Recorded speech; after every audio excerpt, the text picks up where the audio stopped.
C'est pourquoi dans l'église, on doit suivre les enseignements. Ce séminaire est venu pour que toi tu puisses écouter les enseignements. Ce n'est pas pour que moi je ne peux pas déplacer l'homme de Dieu pour qu'il vienne faire des sensations, des vibrations. Non. On a déjà on a déjà dépassé les stades là de vibrations, de boubou, qui faire tomber les gens. Beaucoup de gens sont tombés ici. Qu'on a fait tomber par des pasteurs, qu'on a jeté même les vestes. Aujourd'hui, où est-ce qu'ils sont? Aujourd'hui, on a besoin de celui qui nous apporte la parole de Dieu, qui vient nous éclairer pour que nous sortons de là où nous sommes enfermés. On est fatigué des aventures. Amen. Aujourd'hui, il faut que ma vie soit comment? Transformée.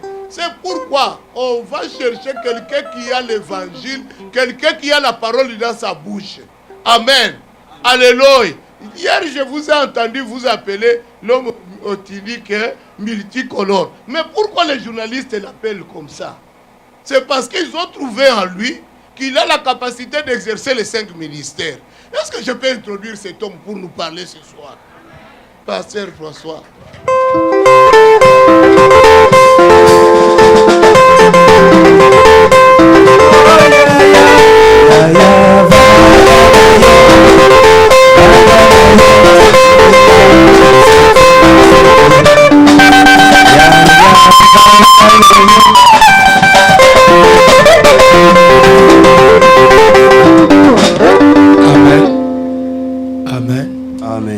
Asseyez-vous, que Dieu vous bénisse. Bonsoir à tous. Bonsoir. Est-ce qu'il y a, vous savez, quand on écoute la parole de Dieu, on doit être en mesure de ce qu'on a réussi de reproduire aussi. Est-ce qu'il y a quelqu'un qui peut brièvement me donner ne fût-ce que le récit de ce qu'on a vu hier? Les grandes lignes. Oui, maman, essayez. Oui. Mais vous avez commencé au milieu. Ça doit quand même avoir...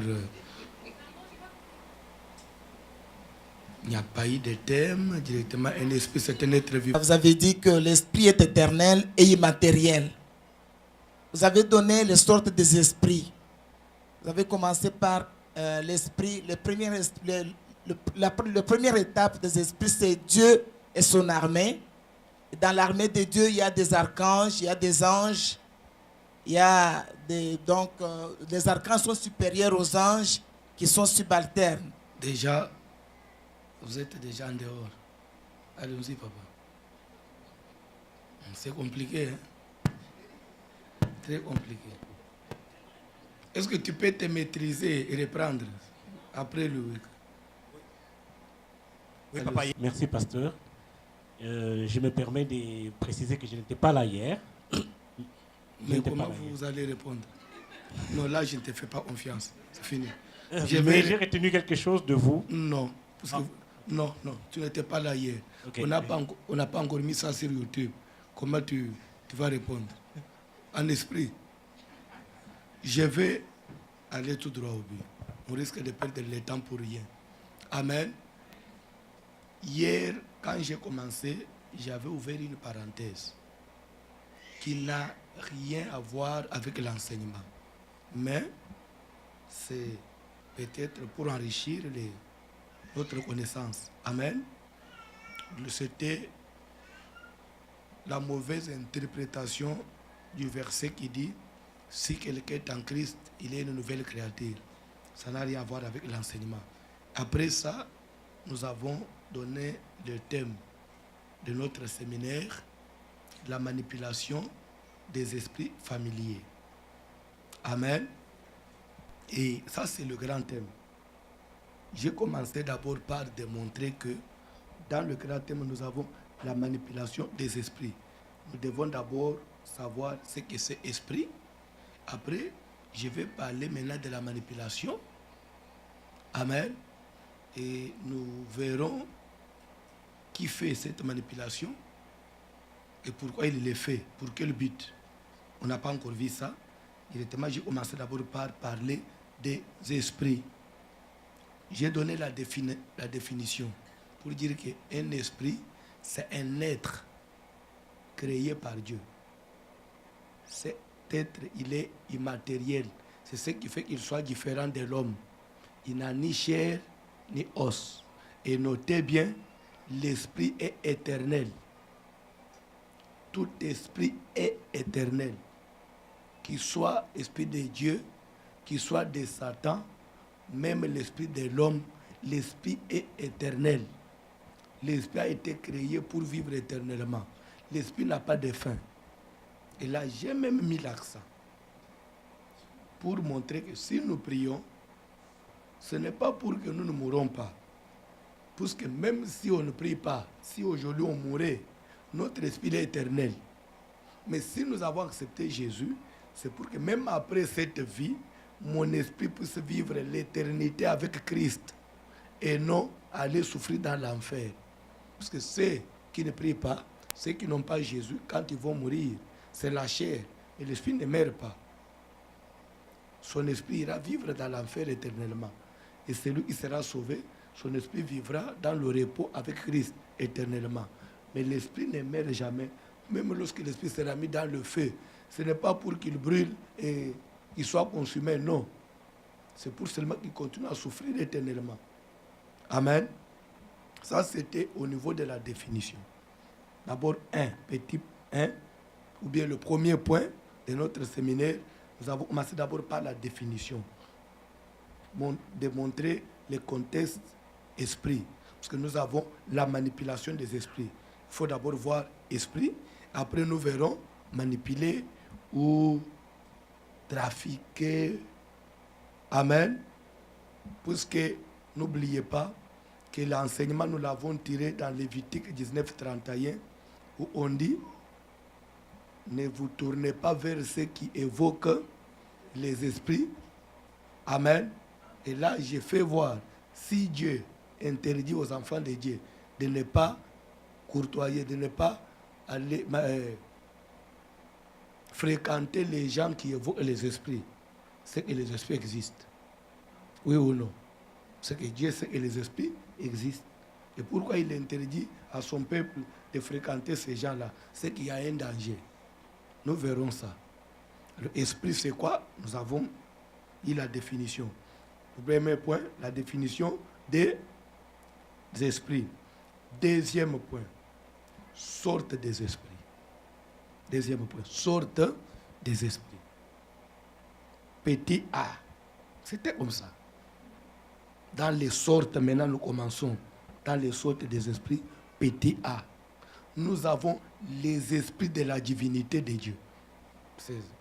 Comprenez cette tautologie. Divinité, déjà, ça veut dire de Dieu, mais je préfère, amen, les esprits de la divinité. Petit a. Dans les esprits de la divinité, nous avons un. Nous avons Dieu lui-même comme esprit. Parce que Dieu est esprit. Oui ou non? Jean 4, Jésus-Christ dit à la femme samaritaine, car Dieu est esprit. Il faut que ce qu'il adore, il adore l'esprit. Comme premier esprit, dans les sortes des esprits, première sorte des esprits, les esprits de la divinité. Et dans cette classe-là d'esprits de la divinité, nous avons d'abord Dieu comme esprit. C'est clair? Dieu comme esprit. Et deux, nous avons l'armée de Dieu. Donc Dieu et son armée. Il y a Dieu et il y a son armée. Dans l'armée de Dieu, nous avons les anges. Vous n'allez pas dire il y a les anges et les archanges. Non. Quand vous dites les anges et les archanges, c'est que là, vous n'avez rien dit. Il y a Dieu et il y a les anges. Et dans la classe des anges, il y a maintenant les archanges sont des anges. Mais tout seulement que ce sont des anges supérieurs. On ne peut pas dire les anges et les archanges. Les archanges sont des anges. C'est clair? Il y a Dieu, il y a les anges. Dieu et son armée. Dans l'armée de Dieu, nous avons les anges. Et parmi les anges, il y a les archanges, Et il y a des anges subalternes. Qui sont les anges? Ce sont des êtres spirituels célestes au service de Dieu, tout court. Des êtres spirituels qui sont célestes et qui sont au service de Dieu. C'est ça la définition des anges. C'est clair? Première sorte des esprits, Dieu et son armée. Deuxième sorte des esprits, nous avons Satan et son armée. Deuxième sorte. C'est clair? Satan et son armée. Je peux continuer. Satan, vous connaissez, le dragon, l'ancien serment, j'ai donné tous les sobriquets hier. Et après Satan, nous entrons maintenant dans l'armée de Satan. L'armée de Satan est composée de qui? Il y a petit a. Il y a les démons. Amen. Parmi les démons, premier tiré, nous avons les esprits, les anges déchus. Les anges déchus. Les anges déchus, ça veut dire, ils étaient auparavant des anges au ciel, au service de Dieu, comme les autres anges. Mais après la rébellion, ils ont été déchus de la grâce de Dieu. Automatiquement, on les appelle démons, parce qu'ils ont été précipités.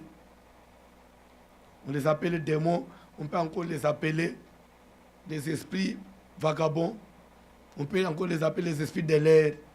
Ce sont ces anges-là. J'ai donné le verset de Jude, verset 6, pour mettre la différence entre les anges comme êtres spirituels, êtres célestes, démons, et il y a encore, toujours dans l'armée de Satan, deuxième tiré, nous avons les démons humains. J'ai donné Jean 6, 70 à 71. On a lu hier. Parmi les démons humains, j'ai parlé de... Ce sont les hommes vivants, entre autres, les hommes qui se sont enrôlés, acquis à la cause du diable, qui se sont fait initier, qui servent le diable, qui ont fait alliance avec Satan. Parmi ces gens-là, parmi ces groupes-là, nous avons les sorciers, nous avons les devins, nous avons les occultistes, les gens des sciences occultes. Tous ces gens-là, ils font partie des démons. Mais pas démons comme êtres célestes, mais démons comme... Vous savez, quand on dit être céleste, ça ne veut pas dire qu'il est dans le ciel, non. Céleste veut dire dans les airs. Amen. Esprit humain. On peut les appeler aussi démons. C'est pourquoi j'ai donné le verset de Jean 6, 70 à 71, où Jésus a dit, l'un de vous est un démon. Et là, il parlait de Judas, fils d'Iscariote, une personne qui était là, dont on connaissait sa famille, mais que la Bible appelle démon.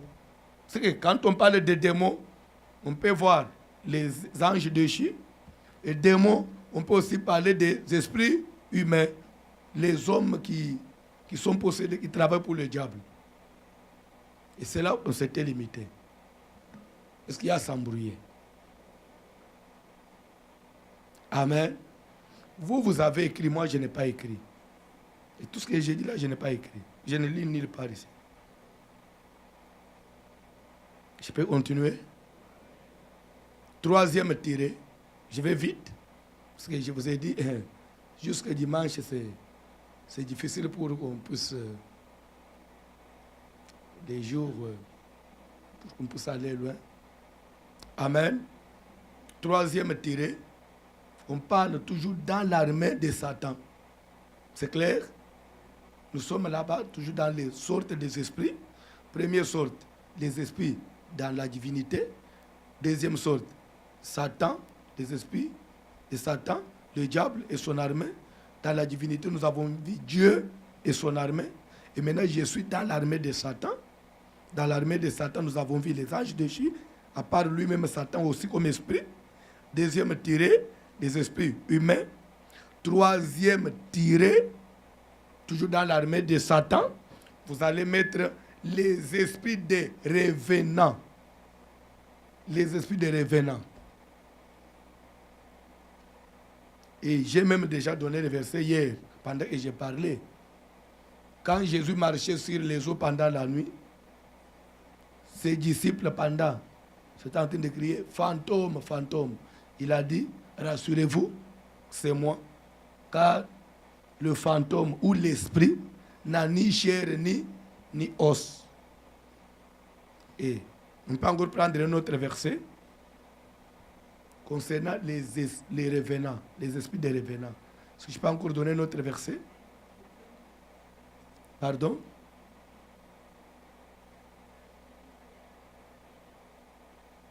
Quel premier verset? C'est l'esprit des revenants.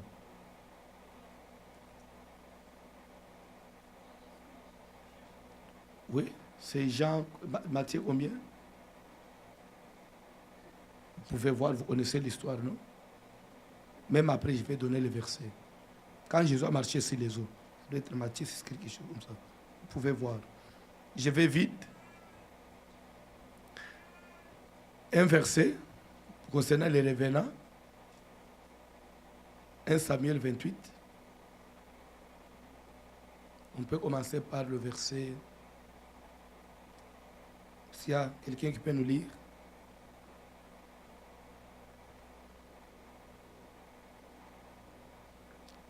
Disez-nous rapidement, papa, 1 Samuel 28.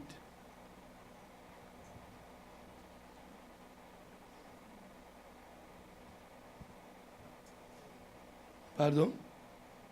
Marc 3. Marc combien? Oui, Marc combien? Marc 6, 49. Lisez d'abord Marc 6, 49.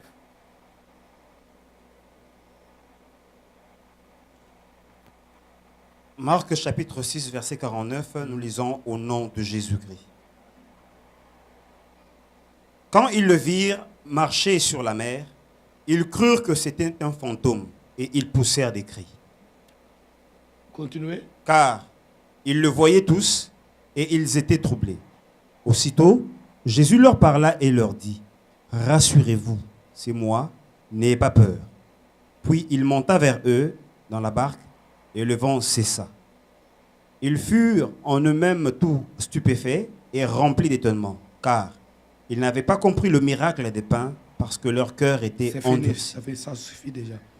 Si vous pouvez rentrer sur le dictionnaire, voir la signification du fantôme, ça veut dire les esprits de mort, des revenants.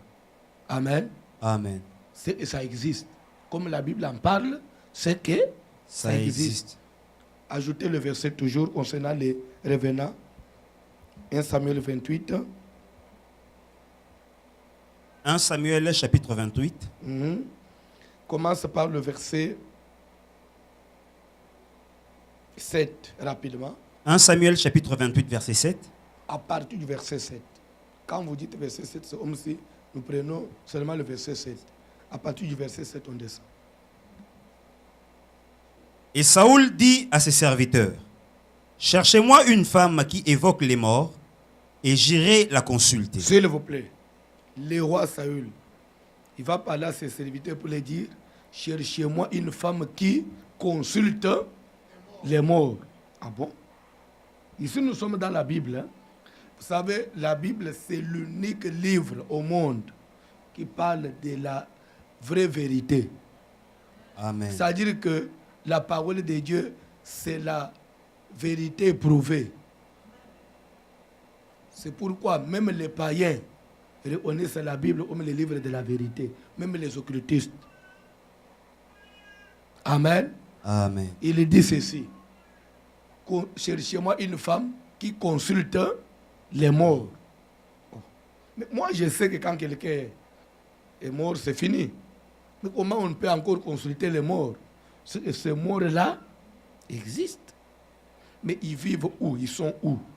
Alors c'est pour vous dire qu'après la mort, ce n'est pas tout. Après la mort, ce n'est pas tout. puisque nous parlons de la manipulation, on parlera de ces choses pendant cette semaine. Il dit, cherchez-moi une femme qui consulte les morts. Et j'irai la consulter. Lisez la Bible. Ses serviteurs lui dirent, voici à Endor, il y a une femme qui évoque les morts. Alors Saoul se déguisa et prit d'autres vêtements, et il partit avec 2 hommes. Ils arrivèrent de nuit chez la femme. Saoul lui dit, prédis-moi l'avenir en évoquant un mort, et fais-moi monter celui que je te dirai. S'il vous plaît, quand on dit prédis-moi l'avenir, évoquer ou consulter, c'est la même chose. Ou invoquer, c'est la même chose. En consultant un mort. Et pourtant, lorsque la personne meurt, son corps se décompose, oui ou non? Mais maintenant, ce qu'on va consulter là, c'est quoi? C'est son esprit. Et cet esprit-là, amen, alléluia. Amen. Faites très attention. Faites très attention. Vous allez vous poser la question, comment ça se fait que j'ai pris l'esprit de ces gens qui sont morts, j'ai placé ça dans l'armée de Satan. Comme pour dire que tous les morts, ils sont dans l'armée de Satan. Ça, il fallait me poser la question. Hein. Les morts, je les ai placés, les esprits. Quand quelqu'un meurt, directement, il passe de ses corps vers l'esprit, oui ou non? Oui. Mais pourquoi j'ai pris tous les esprits des morts, j'ai mis dans l'armée de Satan? Je ne les ai pas placés dans l'armée de Dieu. Je les ai placés dans l'armée de Satan. Pourquoi? Je peux répondre. Je peux répondre. Amen. Il y a ceci. Après la mort. Amen. Je crois déjà avoir prêché ça dans cette église. Il y a 2 types de morts.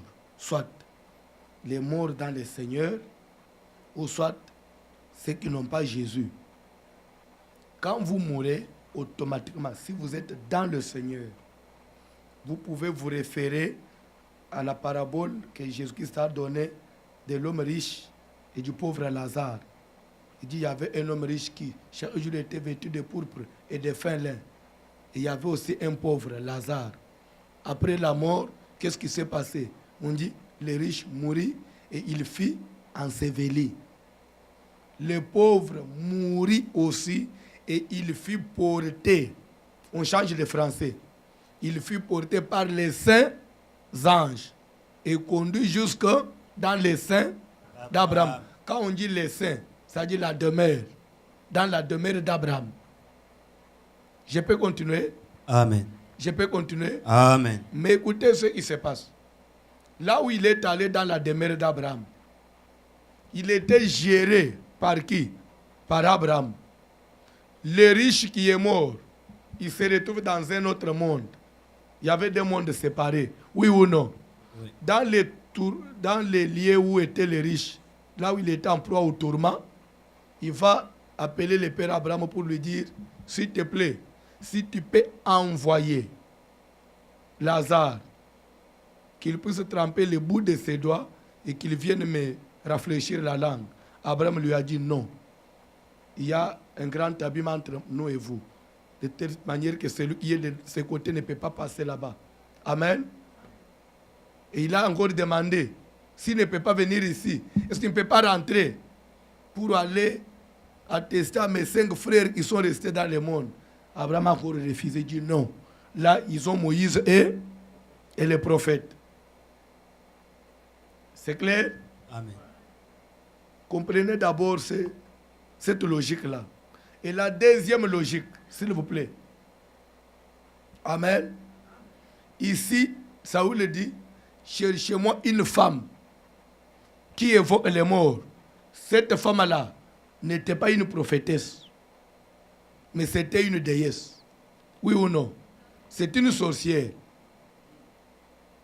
Ça veut dire quoi? Un homme de Dieu ne peut pas rentrer en contact avec les morts. Pourquoi? Parce que les morts en Christ, leur esprit est inactif.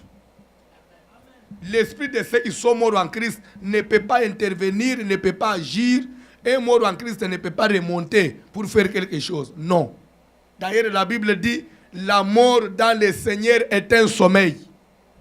C'est quand on meurt dans le Seigneur, c'est comme si on est en sommeil. Notre esprit est inactif. L'esprit d'un chrétien ne peut pas être manipulé. Automatiquement, quand on parle de la manipulation des esprits, automatiquement on voit de l'autre côté, dans l'autre camp, le camp du diable. C'est comme ça que se précise même les thèmes. Manipulation des esprits. C'est clair? Amen. Suivez très bien. Si un mort, son esprit peut agir, c'est que celui-là n'est pas sauvé, il n'est pas avec Dieu. Automatiquement, je vais prendre, quand je parle des esprits des morts, qui peuvent agir, qui peuvent être actifs, qui peuvent jouer un rôle, c'est que c'est automatiquement ceux qui sont morts pour l'autre cause. C'est pourquoi je les ai tous mis dans l'armée de Satan. Continuez la lecture. Cherchez-moi une femme qui consulte les morts. Et ils sont allés voir cette sorcière. Et Saoul dira à la sorcière, fais-moi monter. Quand on dit monter, c'est que ces gens-là sont en bas. Oui ou non? Oui. Bref, c'est que le séjour des morts ne se trouve pas dans les airs. Le séjour des morts se trouve sous la terre, sous nos pieds ici. C'est pourquoi, lorsqu'on a besoin d'un mort, il faut le faire monter. N'est-il pas écrit Ephésiens 4, Ephésiens 4, commencez un peu par le verset 10, 11, rapidement, vérifiez. Ephésiens chapitre 4, verset 10. Celui qui est descendu, c'est le même qui est monté au-dessus de On tous dit les celui cieux. qui est descendu. Qui était descendu et quand est-ce qu'il est descendu? Christ, lorsqu'il est mort, il a été enterré. Et on dit, comme il a été enterré, la tombe, c'est en haut, en bas. On dit celui qui est descendu. Raison, je vais vous dire une chose. Si on vous pose la question, où se trouve le séjour des morts? L'adresse du séjour des morts, ça se trouve en bas, sous la terre. Et raison pour laquelle, quand on enterre les morts, on ne les enterre pas sur l'arbre. Quels que soient les moyens qu'ils pouvaient avoir, on ne va pas vous enterrer sur l'étage, non. Même si vous êtes Trump, oh non, vous allez m'enterrer sur mon immeuble, non. Ça sera toujours en bas. C'est pour vous indiquer là où vous devez aller. Le séjour des morts se trouve sous la terre. C'est clair? Amen. C'est clair? Je vais vous dire une chose. À part notre monde ici, il y a un autre monde sous la terre ici.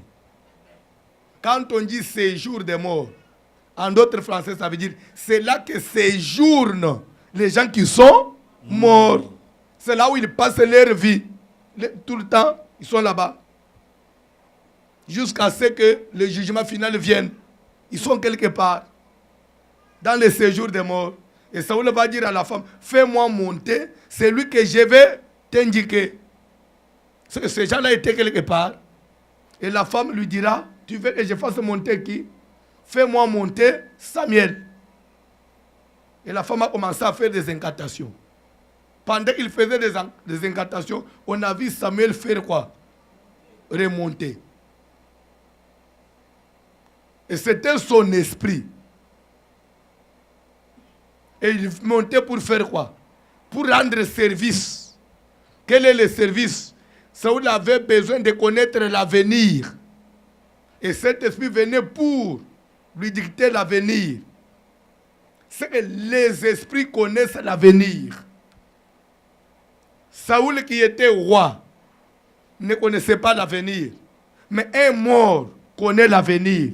Bref, entre l'homme physique et un esprit, qui est plus fort? L'esprit est plus fort. Pourquoi? Parce que l'esprit connaît le lendemain. Tandis que nous, on est limité. Amen. Amen. Alléluia. Amen. Et c'est pourquoi je vais vous ajouter un élément. S'il y a des grands occultistes dans le monde, ce sont les gens de la science, les gens de technologie. Puisque même les histoires de météo ici, le climat dans 2 mois, comment sera le climat, on consulte les esprits.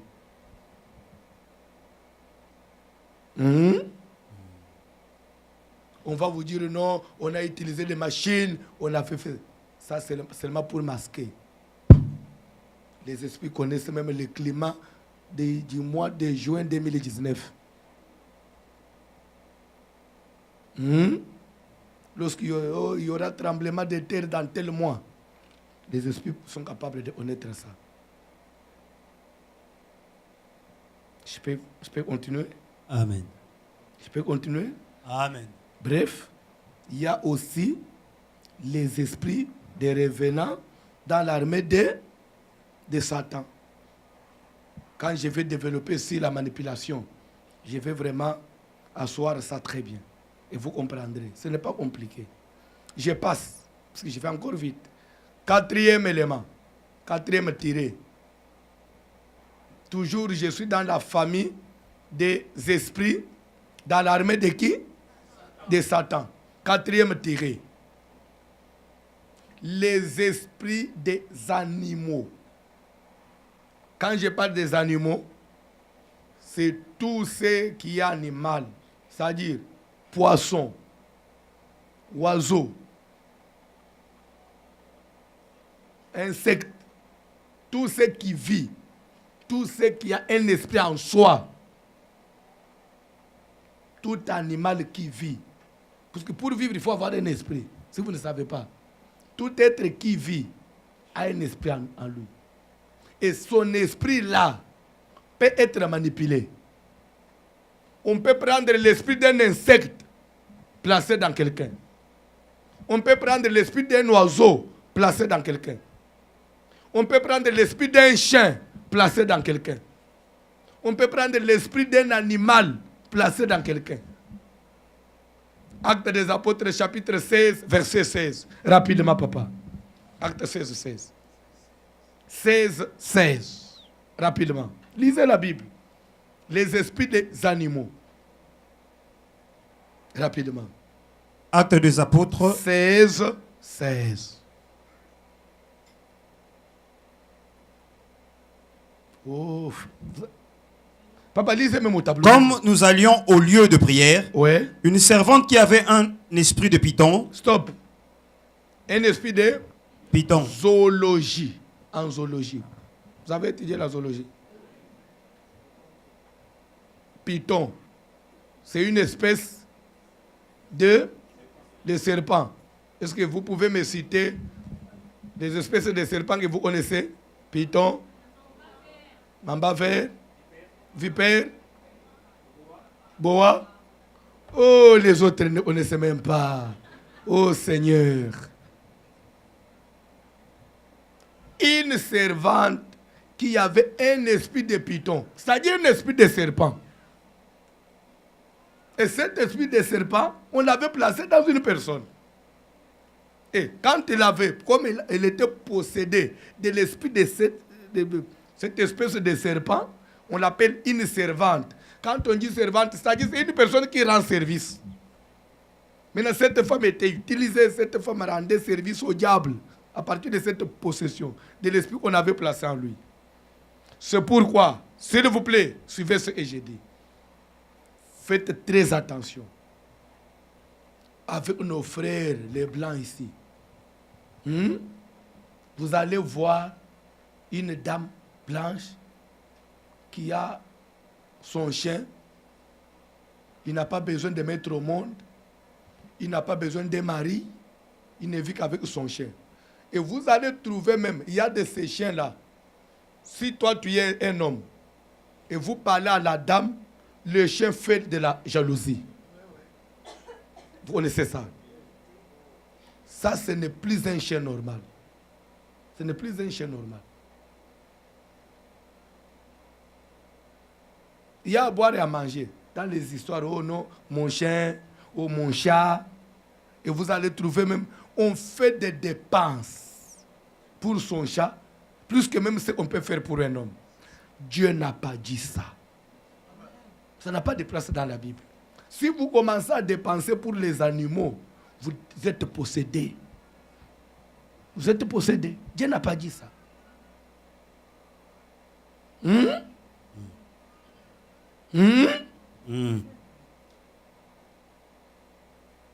Attention. Les animaux là, le diable est capable d'utiliser ça, de posséder ça. C'est pourquoi dans les villages, il y a des oiseaux comme les hiboux. Quand ça vient hurler la nuit, c'est qu'il y a un problème dans la famille. Il y a des chiens. Si un chien commence à aboyer toute la nuit, le lendemain matin, il y a un mort dans la famille. Et des grandes personnes, ils savaient déjà. Si un chat vient seulement pleurer sur le toit de la maison, c'est qu'il y a un problème. Ces animaux-là, les sorciers sont en mesure d'entrer dans ces animaux-là pour faire quelque chose. Pourquoi? Parce que les esprits des animaux existent et on peut les manipuler.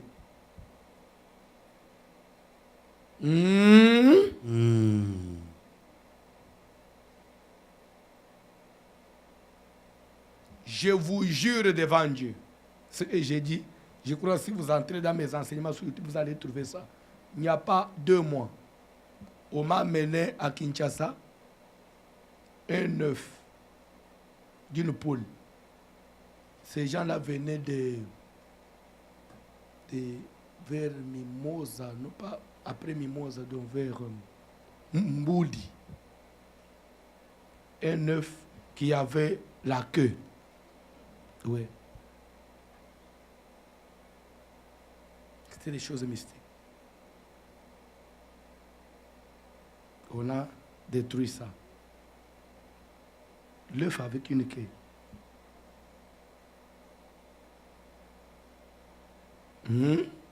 Faites attention. Nous courons les derniers temps. Bientôt là, Jésus va revenir. Le monde touche à sa fin. Tous les signes sont maintenant manifestes. Que Dieu bénisse quelqu'un. Amen. Je crois, j'ai fini avec les sortes des esprits dans l'armée de Satan. Je peux continuer? Amen. 3e sorte des esprits, à part d'abord les esprits de la divinité, les esprits des démons. Dans la divinité, nous avons vu Dieu et son armée. Les esprits des démons, nous avons vu Satan et son armée. Et 3e sorte des esprits. Vous écrivez. Demain, je vais commencer encore par là. Vous écrivez. 3e sorte des esprits. L'esprit de l'homme. L'esprit de l'homme. L'esprit de l'homme. Vous devez faire la différence entre l'esprit humain et l'esprit de l'homme. Esprit humain comme démon, personne possédée. Un homme possédé. C'est clair? L'esprit de l'homme comme personne ordinaire, tel qu'on est ici, nous tous. Si nous rentrons en anatomie, l'homme est composé de combien de parties? Je ne dis pas le corps humain. Le corps humain a 3 parties, la tête, le tronc et les membres. Tandis que l'homme a combien de parties? L'homme a aussi 3 parties. Nous avons le corps, l'âme et l'esprit. Je parle maintenant de cet esprit-là. C'est aussi un esprit. S'il vous plaît, suivez très bien, notez bien.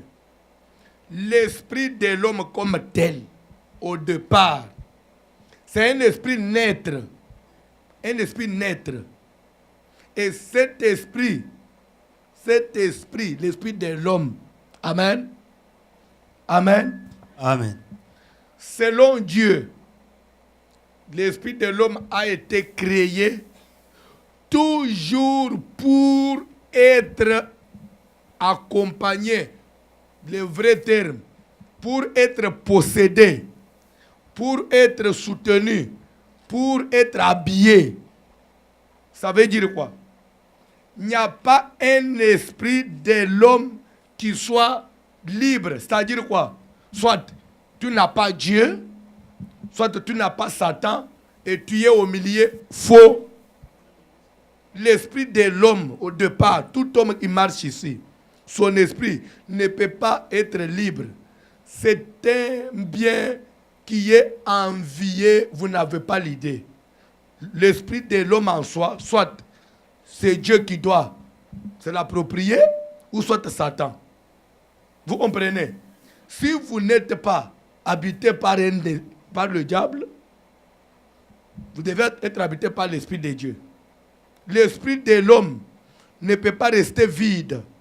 Il faut toujours qu'il y ait quelque chose. D'ailleurs, la Bible dit ceci. Je crois en Matthieu, quelque part on dit, lorsqu'un esprit impur est sorti d'une personne, il va aller dans les lieux arides cherchant du repos. N'en trouvant point, il va dire, je retournerai dans ma maison d'où je suis sorti. Lorsqu'il rentre, il trouve cette maison vide. Suivez bien. Vide, balayée, ornée. Il va aller prendre cet autre esprit plus méchant que lui. Il rentre, il s'installe dans la maison et la dernière condition de cette personne devient plus pure que la première. S'il vous plaît, Jésus-Christ dit ceci. L'esprit est sorti d'une personne. C'est cette personne-là qui est la maison, oui ou non? Il laisse la maison vide, oui ou non? Il part dans les lieux arides. Là-bas, il ne trouve pas du repos. Il dit, je vais rentrer dans ma maison, là où je suis sorti. Quand il vient, il trouve la maison vide. Oui, mais la maison doit être vide parce qu'il était sorti. La maison n'est plus occupée. De balayer. Est-ce que quand on balaye la maison, c'est mauvais? C'est pour mettre la propriété, non? Orner. Est-ce qu'orner, c'est mauvais? Hein? Il faut quand même que la maison soit décorée, oui ou non? Dieu n'est pas contre que la maison soit balayée. D'ailleurs, la maison, il faut qu'elle soit balayée. Dieu n'est pas contre que la maison soit ornée. Mais là où Dieu est contre, la maison, pourquoi elle est vide? Si l'esprit qui était parti, en rentrant, s'il trouve que la maison n'était plus vide, elle est occupée, il ne va pas prendre cet autre méchant. Mais lorsqu'il trouve la maison vide, il va chercher cet autre plus méchant que lui pour compliquer la situation. Ce qu'il faut éviter, c'est quoi? Si l'esprit sort, automatiquement, il faut chercher à ce que la maison ne soit pas libre. L'homme ne peut pas être libre. L'homme ne peut pas être libre. Ou soit, aujourd'hui, on vous délivre, les démons sortent. Vous restez vide. Quelques minutes après, vous devez chercher à ce que l'Esprit de Dieu vienne habiter en vous. Si vous n'avez pas fait entrer l'Esprit de Dieu, quelques heures plus tard, les démons vont rentrer. Que personne ne vous trompe pour vous dire que, oh non, moi, je ne suis ni du côté de Dieu, ni du côté de Satan. Moi, je suis... D'ailleurs, la Bible dit, parce que tu n'es ni chaud, ni froid, je te vomirai. Dieu n'aime pas le milieu. Personne ne peut être au milieu. Tous ces gens que vous voyez sur la route, même les chefs de l'État, ils sont possédés. Ils sont pleins de démons. Même le Trump que vous voyez ici, il est plein de démons. Si vous l'amenez ici, on commence la délivrance. Vous-même, vous allez fuir. Vous allez fuir. D'ailleurs, sa délivrance, ça peut nous prendre même 4 mois. Parce qu'il y a tous les démons du monde en lui. Même les démons de la Russie sont en lui.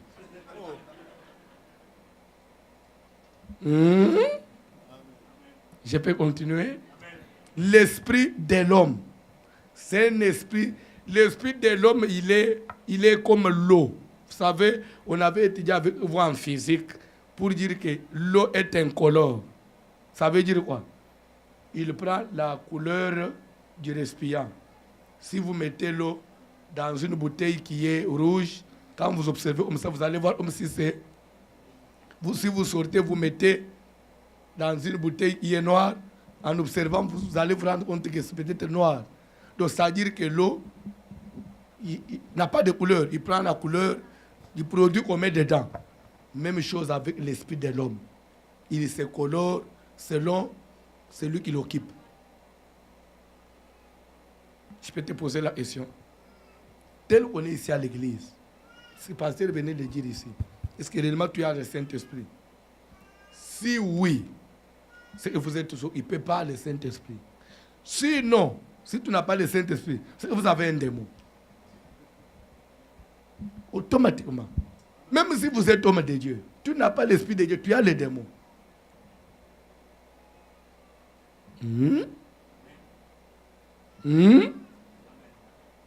Qui ont le Saint-Esprit? Qui ont les démons? Qui ont les démons? Il y a personne qui a les démons ici. Tout le monde a le Saint-Esprit.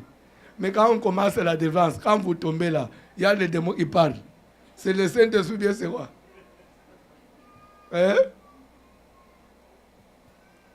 Je peux continuer?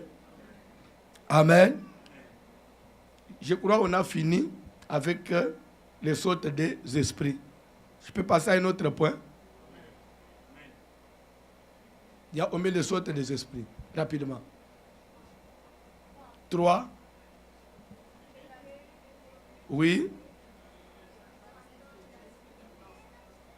Oh.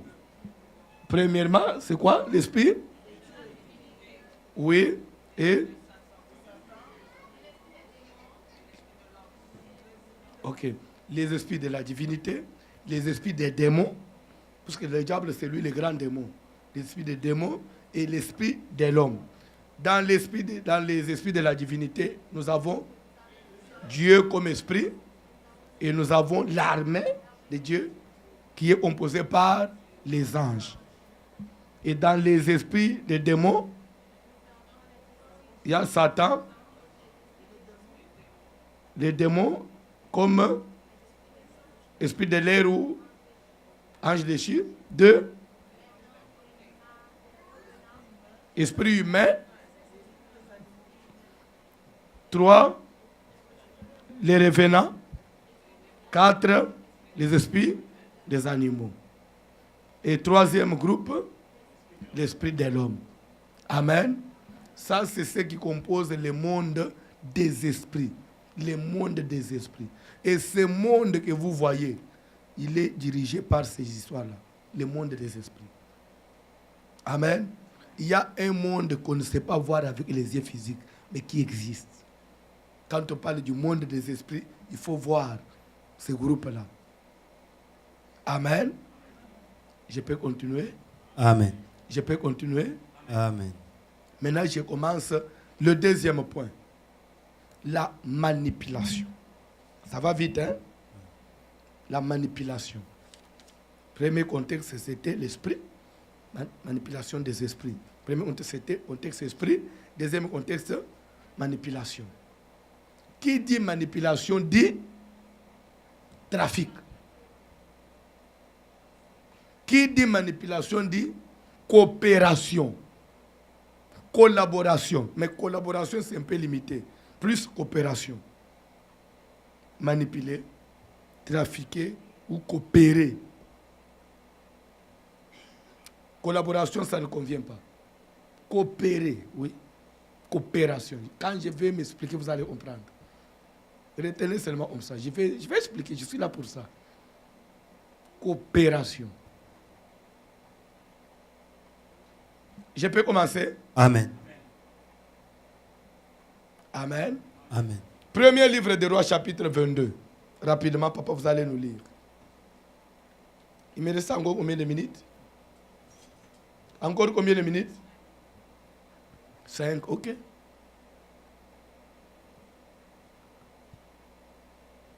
Encore combien de minutes? Vous m'accordez combien de minutes? 10 minutes, ok. Papa, je n'ai que 10 minutes. D'ailleurs, ça reste 9.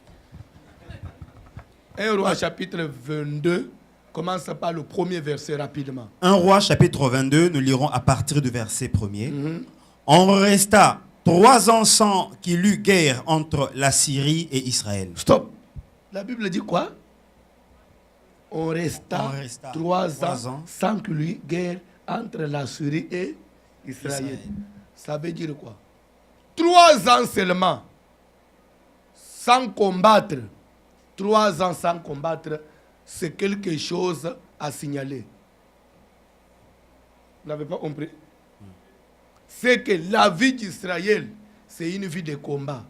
Quand Israël fait 3 ans sans combattre, ça devient quelque chose que la Bible doit me dire. On dit, on reste à 3 ans sans guerre. Donc, c'est vraiment étonnant comment 3 ans sans combattre.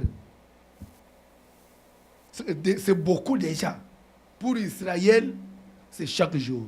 Je suis venu dire à quelqu'un, la vie chrétienne, c'est une vie de combat. Une église sans combat, c'est qu'elle est acquise à la cause du diable. Un chrétien qu'on ne combat pas, il est fils du diable. Que personne ne vous trompe. Cette église, si elle est une église de Dieu, chaque fois, il faut qu'elle soit secouée. Il faut qu'elle soit. Comme toujours, il y a des problèmes. L'église, il y a toujours des problèmes. Oui, mais on ne peut pas rester 2 mois, 3 mois sans qu'il y ait guerre entre l'église et Satan. D'ailleurs, on est en plein combat chaque jour, même ta vie. Si le diable ne vous combat pas, c'est que vous faites route avec lui. Mais si vous êtes dans un sens opposé, c'est que vous devez l'affronter. Ou soit vous allez la même direction avec lui, vous êtes calme, ou soit c'est le sens opposé, vous devez l'affronter. Vous voulez que notre église puisse aller dans la même direction avec le diable? Mais vous voulez la paix. C'est pourquoi la vie de l'église, c'est la vie de prière. C'est dans la prière que nous puissions nous en sortir, que nous pouvons nous en sortir. Sans cela, la vie de l'église, c'est la vie de prière. On ne peut pas faire 2 mois à l'église sans gêner. 2 mois. On n'a pas gêné. Mais on vit comment? Hein? Tel que tu es là, tu fais 1 semaine, tu n'as pas prié. Mais vous vivez comment? Je suis un homme de Dieu. J'ai fait 1 semaine, je n'ai pas prié. Maintenant, les choses que je vais prêcher ici, je vais les tirer où? Parce que pour avoir l'inspiration, il faut aller à la montagne. Même Jésus, pour faire les miracles, toute la nuit devait être à la montagne. Et le matin, il est fort sur terrain. Maintenant, un homme de Dieu, il est fort sur terrain. Il ne gêne pas, il ne prie pas. Sa puissance là, il la trouve où? Il mange tous les jours. Un chrétien qui mange tous les jours, il résiste comment? On reste à 3 ans sans qu'il y ait guerre entre Israël et la Syrie. Mais c'est un problème. Lisez la Bible rapidement. La 3e année, Josaphat, roi de Juda, descendit auprès du roi d'Israël.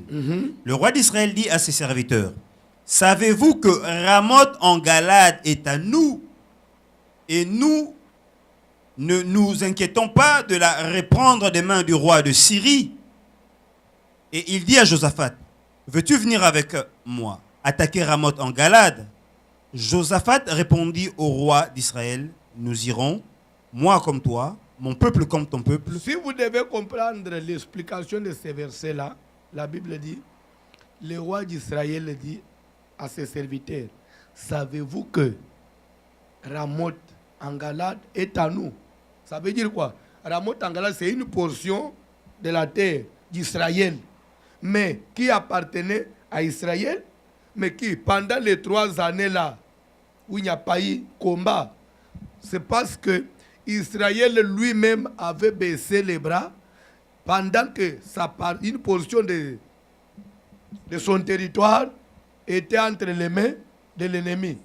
Alors, comme Israël avait admis qu'une portion de la terre soit entre les mains de l'ennemi, il a baissé les bras. C'est comme ça qu'il pouvait vivre en paix. Si vous voulez vivre tranquille, soit acceptez qu'une partie de votre vie soit gérée par Satan. Là, le diable vous laisse calme. Mais si vous voulez gérer la totalité de votre vie, non, là, il faut qu'il y ait combat chaque jour. Les gens que vous voyez sur la route ici, ils dorment, ils se réveillent, ils ne viennent pas à l'église, le diable ne lui fait pas de problème. C'est parce qu'il a fait concession. Il y a une partie de sa vie qu'il a cédé. Là, on les laisse tranquilles. Nous, c'est parce que nous ne voulons pas que le diable puisse ne fût-ce que gérer même l'ongle du doigt. C'est comme ça que tous les jours, on doit combattre.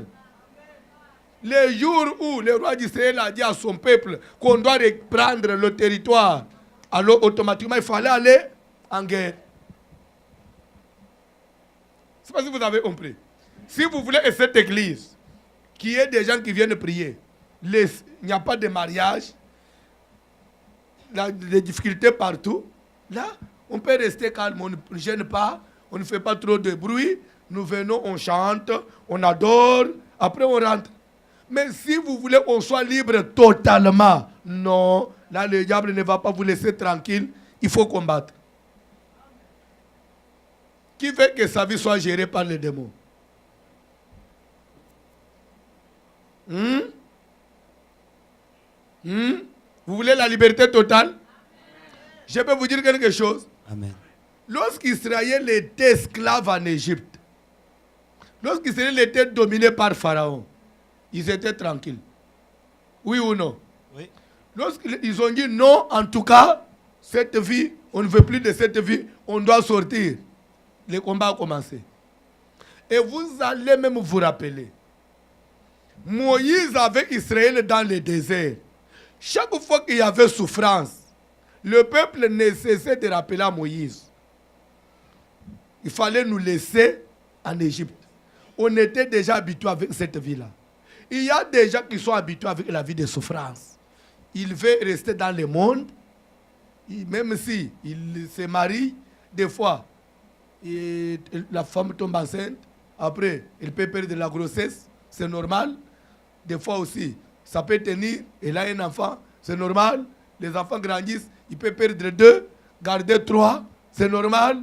Il va toujours dire, bon, c'est la vie. Là, vous pouvez continuer comme ça. Mais quand vous voulez la liberté totale, ça, Pharaon ne va pas vous laisser tranquille. Là où Moïse voulait amener le peuple ne comprenait pas. Et condamner Moïse. Pourquoi tu nous as amenés ici? Il fallait nous laisser en Égypte. Pourquoi tu nous as amenés ici? Mais Moïse voulait les ramener où? À ce qu'ils deviennent aussi un peuple autonome comme les Égyptiens. Qu'ils aient aussi leur propre territoire comme les autres. Ça, ils n'ont pas compris. Je vais vous dire quelque chose. Pourquoi on est venu à l'église? La Bible dit, je connais mes brebis et mes brebis me connaissent. Amen. Et il ajoute, il dit, le Fils de Dieu est venu afin que les brebis aient la vie et qu'elle vit avec abondance. Qui dit abondance dit quoi? Sur le plan de la santé, on doit être libre totalement. Sur le plan spirituel, on doit être libre totalement. Sur le plan financier, on doit être libre totalement. Sur le plan professionnel, on doit être libre. C'est-à-dire que même nos enfants doivent être libres totalement. Amen. Et pour arriver à ça, il faut d'abord que ça passe par un combat. Il faut aimer les combats. Est-ce qu'il y a quelqu'un qui aime les combats ici? Amen. Oh, il y a des gens qui n'aiment pas les combats. Vous voulez la paix? Avec qui? Avec Satan. Il n'y a pas de paix avec le diable. Ajoutez un verset. Vous devez comprendre la parole de Dieu. Hein? Ou soit vous comprenez, ou soit vous êtes chrétien, ou soit vous avez compris pourquoi vous êtes à l'église, ou soit vous ne comprenez pas. Rapidement, papa. Puis, verset 5, puis Josaphat dit au roi d'Israël, consulte maintenant. Vous savez, même pendant que je prêche là, il y a des gens qui sont au travail. Lui, il aime le travail plus que Dieu. Je ne peux pas être contre le travail. Vous devez travailler. Il n'y a pas de développement sans travail. Mais vous devez travailler et vous devez aussi savoir que Dieu existe. Il y a aussi un temps pour Dieu. Il y a des gens qui vous travaillent toute la semaine. On les voit à l'église que les dimanches. Mais si vous comparez sa vie avec ceux qui viennent à l'église, il ne vous dépasse en rien.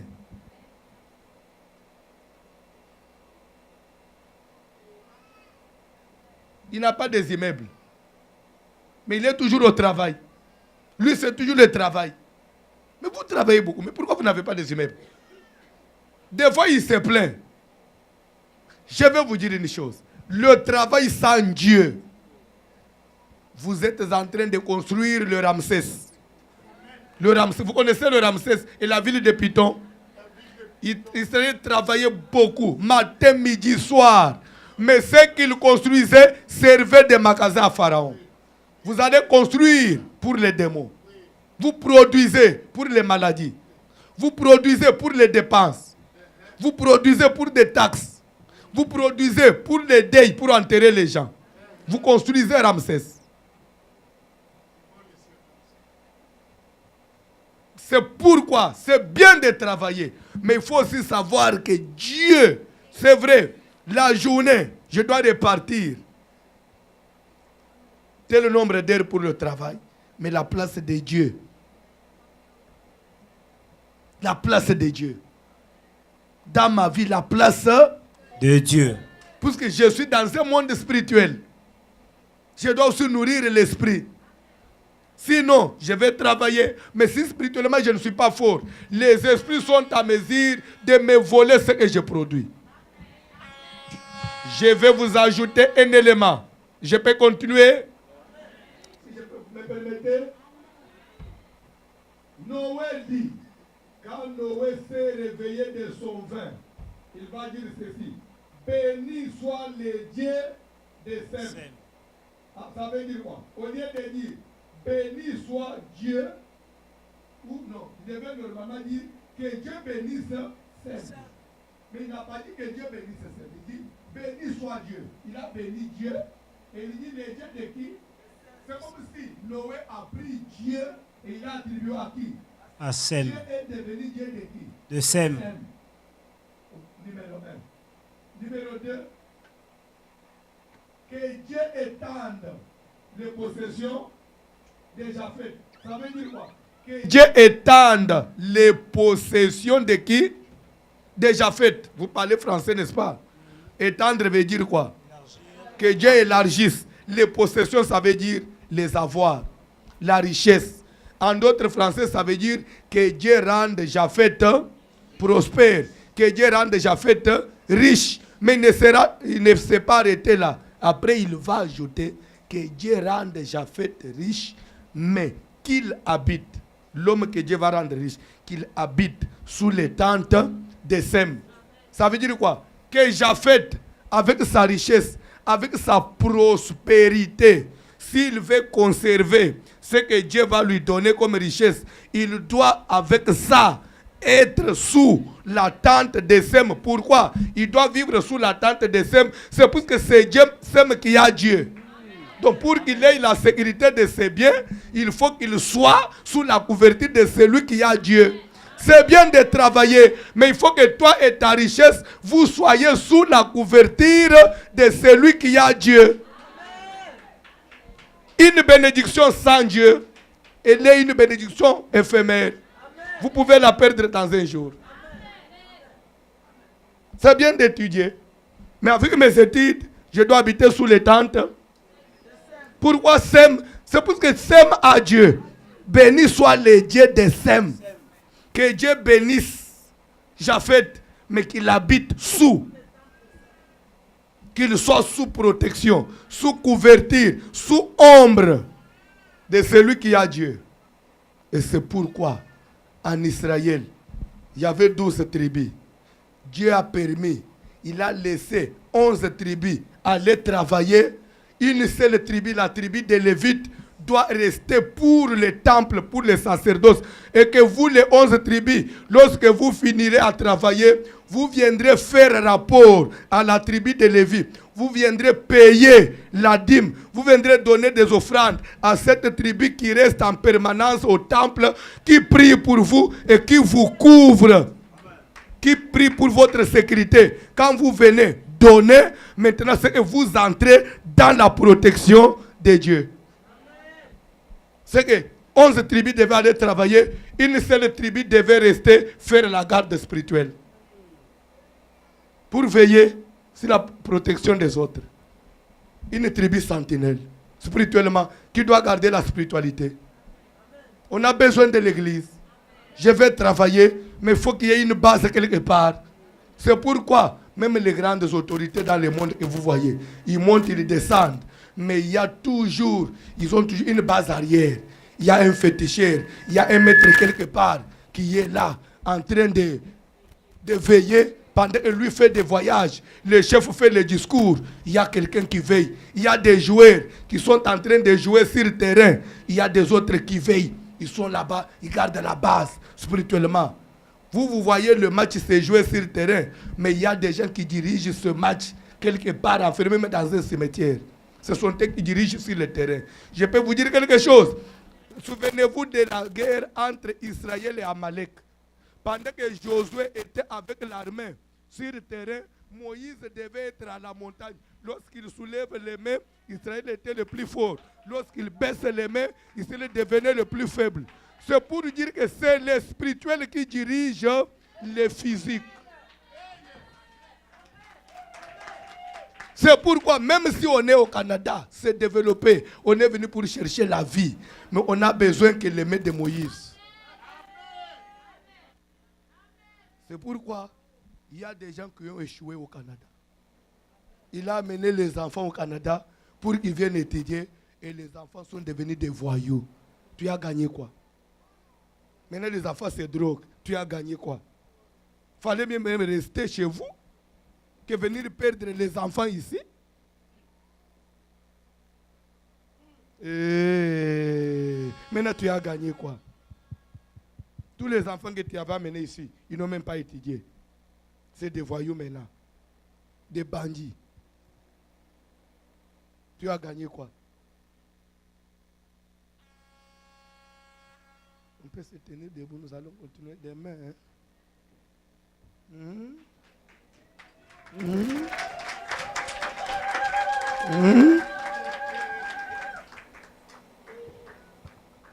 Non, parce qu'il y a des gens qui pensent que parce qu'il est en Occident, c'est qu'il a gagné la vie. Non!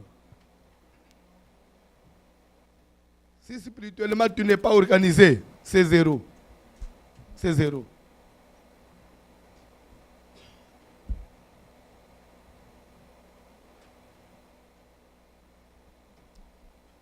Cantique, s'il vous plaît.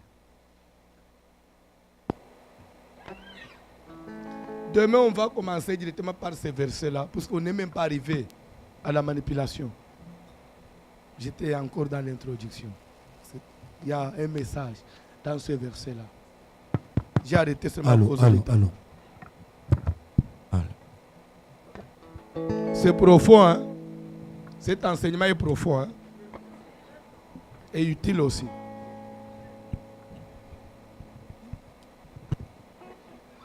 Si vous les suivez attentivement, vous n'allez pas échouer dans votre vie. Il vous sera difficile d'échouer. Surtout si on comprend le fonctionnement du monde spirituel, c'est difficile que vous puissiez échouer. Cantique, s'il vous plaît.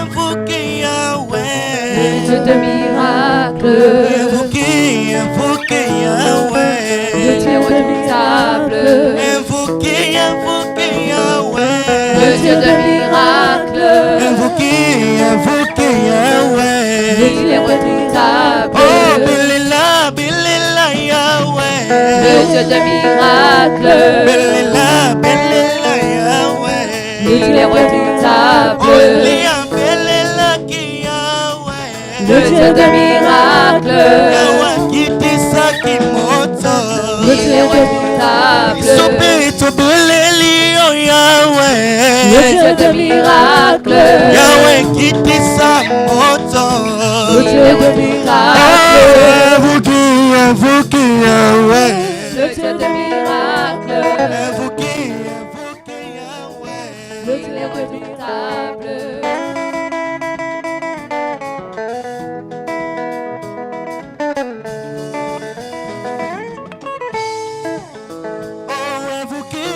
invoquez Yahweh, Le Dieu de miracles, invoquez Yahweh, le Dieu redoutable,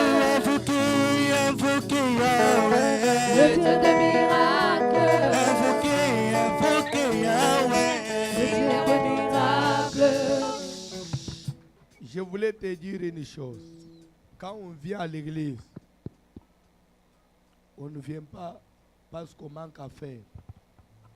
On ne vient pas à l'église parce que, bon, comme je reste chez mon ami, il a dit qu'il va à l'église. Bon, je l'accompagne quand même. Je vais rester faire quoi? Ça, je l'accompagne. Non. On doit venir à l'église parce qu'on a compris pourquoi on doit être là. Et on doit venir à l'église puisque on doit prier. Dans la prière, prier c'est quoi? Prier c'est planifier le monde spirituel. Avec la prière, je sais même planifier mon avenir. Je peux préparer mon 2018 déjà en 2017 ici. Est-ce que quelqu'un me comprend? Je peux déjà, à partir de maintenant, planifier même pour l'avenir. Parce que spirituellement, on est capable. S'il y avait un accident devant vous, et cet accident était peut-être planifié pour le 29 de ce mois, à partir de la prière que vous faites aujourd'hui, vous déplacez ça. Parce que Jésus a dit, en vérité, je vous l'ai dit, si vous avez le fisc un peu de la foi comme le grain de s'élever, vous direz à la montagne, déplace-toi de là. Mais si on peut déplacer les montagnes, maintenant les combats, les plans des sorciers, nous pouvons les déjouer à partir de là, de la prière. Hein? Avec la prière, l'Église a eu à déjouer même les complots, même les plans que le roi Hérode avait sur Pierre. La Bible dit, Pierre donc était gardé dans la prison et l'Église ne cessait d'adresser pour lui des prières à Dieu. La nuit qui devait précéder les jours où Hérode allait le faire comparaître. Pour Hérode, le lendemain, je vais faire comparaître Pierre, oui ou non? Et la nuit qui précédait les jours, puisque l'Église priait, Dieu a dépêché un ange et il a libéré Pierre. Pendant que demain on attendait qu'on puisse juger Pierre, on va prendre Pierre dans la prison. On trouve dans ta famille, si on attendait te bouffer les jours de bonne année, nous prions ici. Quand ils viendront maintenant les 30 la nuit pour te prendre, comme ça on va vous tuer. Là où il t'avait mis, ils viennent, ils trouvent que tu n'es plus là. Mais qui l'a déplacé? La prière. La prière est capable de déjouer beaucoup de choses. Même si la famille avait planifié qu'un magicien puisse venir épouser ta fille, avec la prière, on peut déjà déjouer ça. Est-ce qu'on peut prier? D'abord, nous allons d'abord dire merci à Dieu pour la connaissance, pour la capacité, pour l'enseignement. Est-ce que nous pouvons dire merci à Dieu? Prions au nom de Jésus. Prie.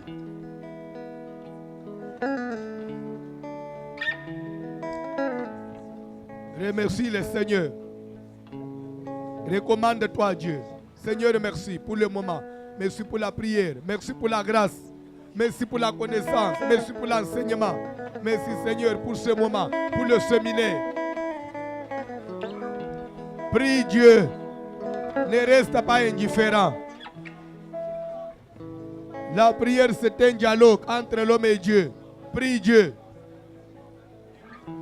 Ne sois pas distrait. Prie Dieu. Parle au Seigneur. Prie.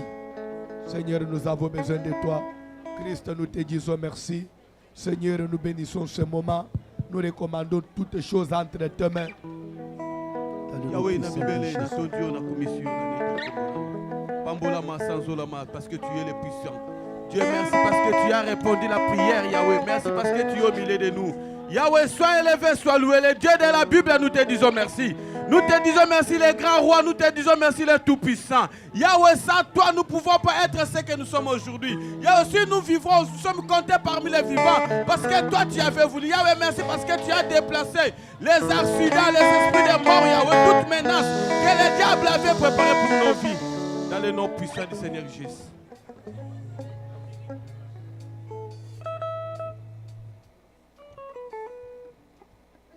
La Bible dit ceci. Notre Dieu s'appelle un feu dévorant. La Bible ajoute notre Dieu exerce ses jugements par Le feu.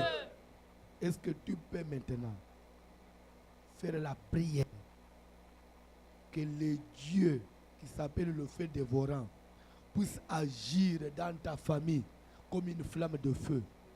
Que ce feu puisse brûler, puisse consumer toute force qui ne vient pas de Dieu, tout esprit que le diable a envoyé dans ta vie pour te détruire, pour compliquer ton existence, pour te créer à tout moment de difficultés. Que le feu de Dieu descende, que le feu de Dieu consume, que le feu de Dieu s'abatte sur toutes les forces du mal. Prions au nom de Jésus. Le feu, j'invoque le feu. Yahweh, j'implore le feu de l'éternel. Yahweh, sur tout esprit qui ne confesse pas ton nom, dans le nom glorieux du Seigneur Jésus. Yahweh, j'invoque le feu, j'invoque le feu, j'invoque le feu de l'éternel, dans le nom puissant du Seigneur Jésus. Yahweh, j'invoque le feu, le feu de l'éternel, monte l'ensemble.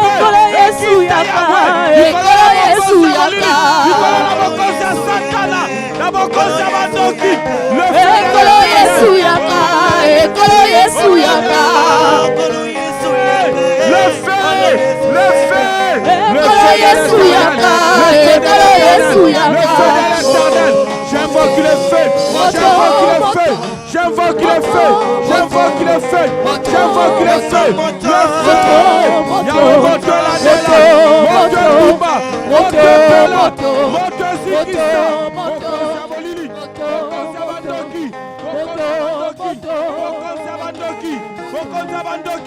monte l'Anzambé, monte la Shaddai. Le feu de l'éternel, et monte l'Andela, et contre la Banzougou, et contre la Bicolo, Namaï, Namatiti, Nazamba, Yahweh l'esprit nyonso, monte l'Anzambé, le feu, j'invoque le feu, j'invoque le feu de l'éternel, dans le nom puissant du Seigneur Jésus, le feu de l'éternel, dans le nom puissant du Seigneur Jésus, le feu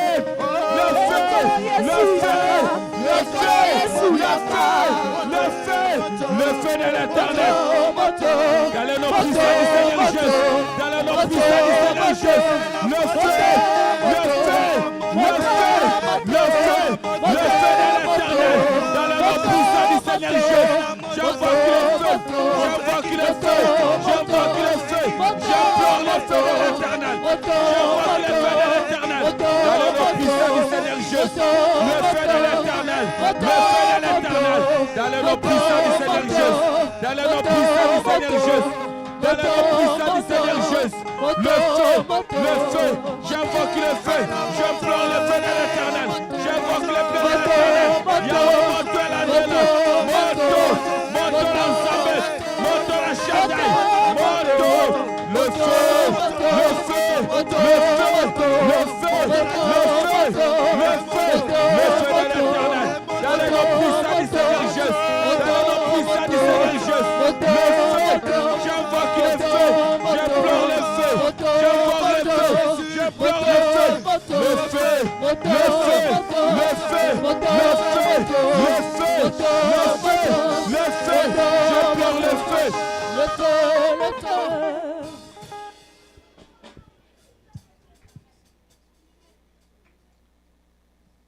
Je voudrais que tu puisses prier pour ton travail, pour ce que tu fais. Vous savez, dans la vie, s'il vous plaît, c'est vrai, c'est bien de travailler. Mais quand on travaille et qu'on ne sait pas épargner, et ce qu'on épargne, on ne sait pas les garder, je vous dis que c'est inutile. Dieu, il a travaillé pendant combien de jours? 6 jours. Et le 7e jour, il s'est reposé. Et depuis lors, aujourd'hui, Dieu vit de quoi? De ce qu'il avait épargné. Le travail là de 6 jours, c'est ce qui est en train de se reproduire. si vous ne savez pas, Dieu n'a pas créé nous tous ici. Il a seulement créé un homme et une femme. Il les a mis à côté pour qu'ils puissent commencer à reproduire. C'est qu'il a investi comme une boutique et cette boutique a commencé à reproduire d'autres. Aujourd'hui, le monde est rempli. C'est ce que vous faites. Vous pouvez produire un peu, épargner pour que cela demain, ça vous aide. Dieu n'a pas créé 1000 animaux, non. Il a créé mâle, femelle, si vous ne savez pas. Il a créé un seul lion et une seule lionne, si vous ne savez pas. Dans les eaux ici, Dieu il a créé un seul poisson, mâle, femelle. Un seul oiseau, mâle, femelle. Et tout ce que nous voyons ici, ça vient de la reproduction. Même les arbres, ça vient de la reproduction. C'est pourquoi dans chaque arbre, il a mis une semence pour la reproduction. Dans l'homme, il a mis une semence. Dans les animaux, il a mis une semence. C'est la semence maintenant qui fait la reproduction. C'est que tout ce qu'on produit, on doit aussi avoir une semence qui doit reproduire. Mais si vous travaillez, vous gagnez de l'argent, toujours il y a des dépenses, toujours il y a des difficultés, toujours il y a des problèmes. Vous produisez, après un temps, le compte est vide. Vous travaillez, après un temps, le compte est vide. Vous ne faites rien sur la terre. Vous êtes sous la malédiction. Vous avez un problème. Hein? Tu dois prier maintenant. Dieu doit faire que tout ce que tu produis, tu saches aussi épargner. Et que ce que tu épargnes, tu saches les conserver. Ce que tu conserves, tu saches investir. Ce que tu investis, que cela aussi puisse reproduire. Amen. Est-ce que tu peux bien prier? Amen. S'il y a un esprit derrière ton travail qui détruit ta semence, qui vole ce que tu produis, toujours il y a des dépenses exagérées. Toujours il y a des problèmes. Des fois, il y a même des gens, des fois quand il vient comme ça sur son compte, il trouve qu'on a pris de l'argent. Il commence même à suivre. Il ne sait pas que des fois il faut suivre les banquiers, des fois c'est des procès, mais il y a de l'argent qui est perdu sur mon compte, qui a pris des problèmes. Spirituellement, on peut même te voler l'argent. Il faut combattre ces esprits-là. Pourquoi? Parce qu'on n'est pas éternel. Un jour, tu vas te fatiguer. Tu n'auras pas toujours la force de travailler. Mais il faut que ce que tu as fait puisse aussi aller de l'avant. S'il y a une puissance, s'il y a une main noire, s'il y a une force qui vole tes bénédictions, tu dois combattre cette force-là. Cette force-là doit partir. Cette force-là doit quitter ton travail. Prions Yahweh, par la puissance du Seigneur Jésus. Yahweh, Molimanioso.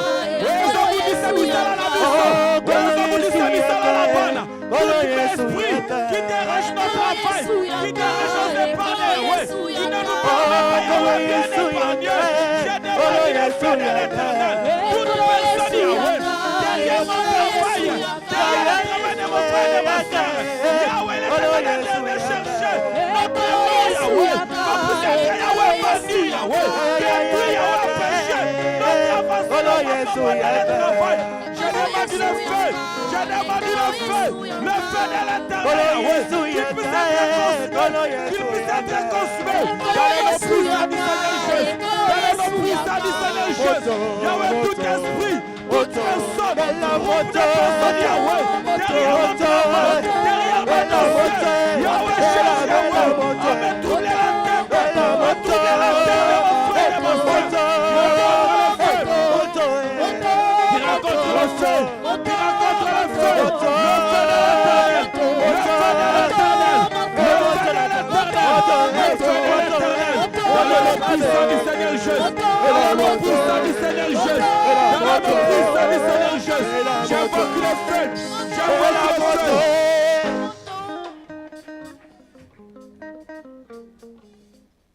S'il vous plaît, je voudrais prier pour l'Église. Mais avant que je puisse faire ma prière, je voulais qu'on nous puissions un peu faire une petite réflexion. Vous savez, il y a même des gens qui ont quitté cette église. Quand vous lui demandez pourquoi tu ne viens pas à l'église, je ne viens plus là-bas parce que là-bas, on demande beaucoup les offrandes. Je ne sais pas si vous avez déjà entendu des choses comme ça. Mais allez observer sa vie. depuis que lui, il a quitté l'église, il ne veut pas, on lui vole les offrandes. Demandez-lui, maintenant, depuis que tu as quitté l'église, tu as épargné combien? Maintenant, puisque tu ne donnes plus à l'église, tu as épargné combien? Il a quelle vie? Parce qu'il ne donne plus à l'église, lui, on lui vole les offrandes, oui ou non? Il a acheté combien de maisons? Vous savez, il y a une interdépendance. Interdépendance. Ça veut dire quoi?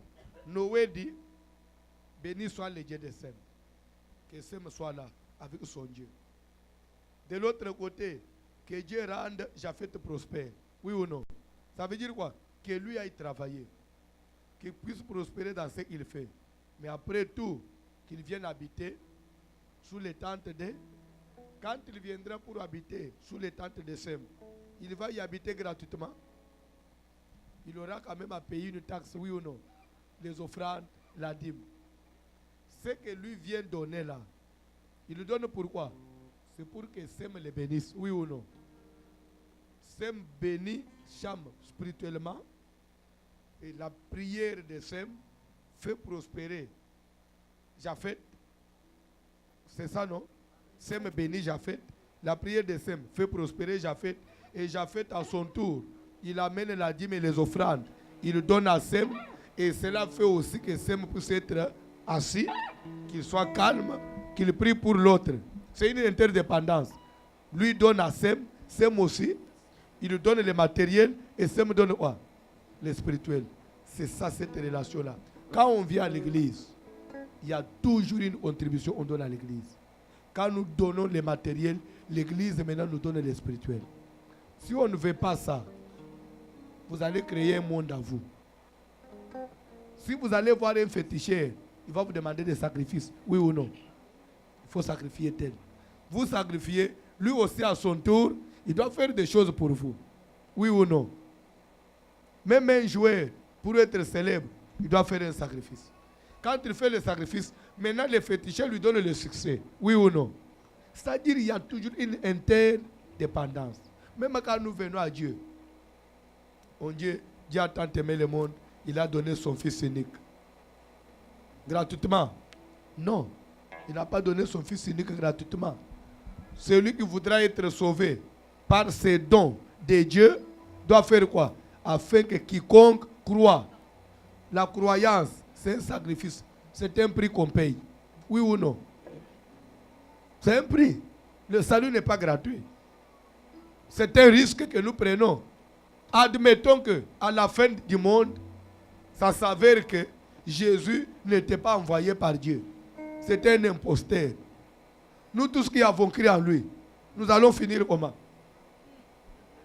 Ça, tu n'as jamais imaginé. À la fin du monde, Dieu dit à Jésus, ah, toi, quand je t'avais envoyé, c'était pour que tu aies été proclamé Dieu. Qu'est-ce que tu m'as fait? Avec tous ceux qui t'ont suivi là, vous allez aller dans l'enfer. Nous allons finir comment avec lui? Mal, oui ou non? C'est un risque que nous avons pris. Nous avons sacrifié nos vies pour être sauvés. C'est que nous avons payé un prix. Dans les choses de Dieu, dans la spiritualité, il y a toujours un prix à payer. Ça, je vous le dis avec tout amour. Si quelqu'un vous dit que vous allez à l'église, on va vous voler les offrandes. Mais tu lui dis, mais toi qui es allé dans le monde, chaque jour tu es dans les buvettes, tu es dans les bars, là-bas on te vole aussi de l'argent. Si tu vas refuser Dieu, tu vas suivre les putes, tu vas suivre les prostituées, tu ne vas rien payer là-bas. On ne te vole pas de l'argent.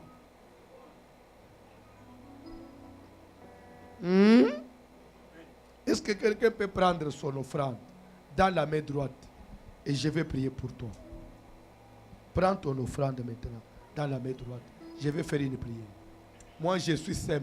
Toi, tu es Japheth. Oui ou non? Amen. Je voudrais que Dieu te rende prospère. Qu'il élargisse tes possessions. Hein? Je suis Sem et toi, tu es? Est-ce que je peux te bénir? Amen. Pour que Dieu te rende prospère. Amen. Que tu réussisses dans tout ce que tu fais. Amen. Prends maintenant ton offrande. Oh! Il y a les autres qui ne bougent pas. Chacun a pris son offrande dans la main droite. Est-ce qu'on peut se tenir debout puisqu'il s'agit de la prière? On est encore pendant le moment de la prière. S'il vous plaît, avec l'offrande dans la main droite, tiens-toi debout, je vais prier. Est-ce que je peux prier?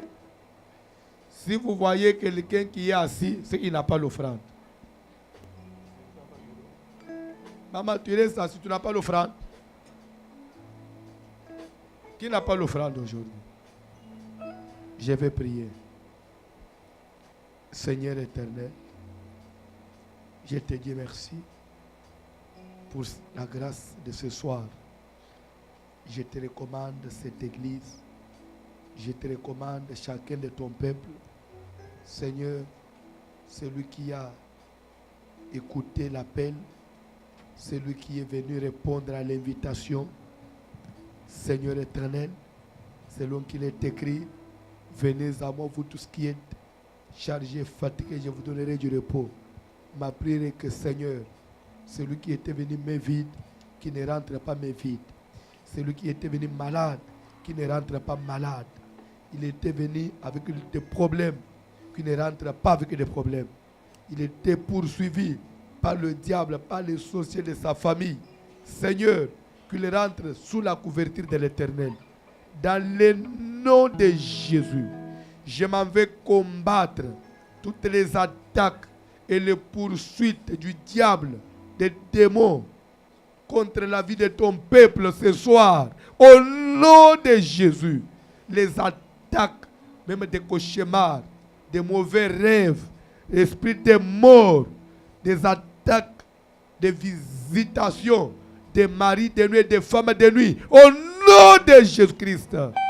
Seigneur, que ton feu brûle, que ton feu s'abatte sur tous les sorciers, sur tous les magiciens, tous les esprits humains, les démons, les esprits des animaux, les revenants, des gens qui sont déjà morts, mais qui viennent toujours déranger, troubler le sommeil de ton peuple.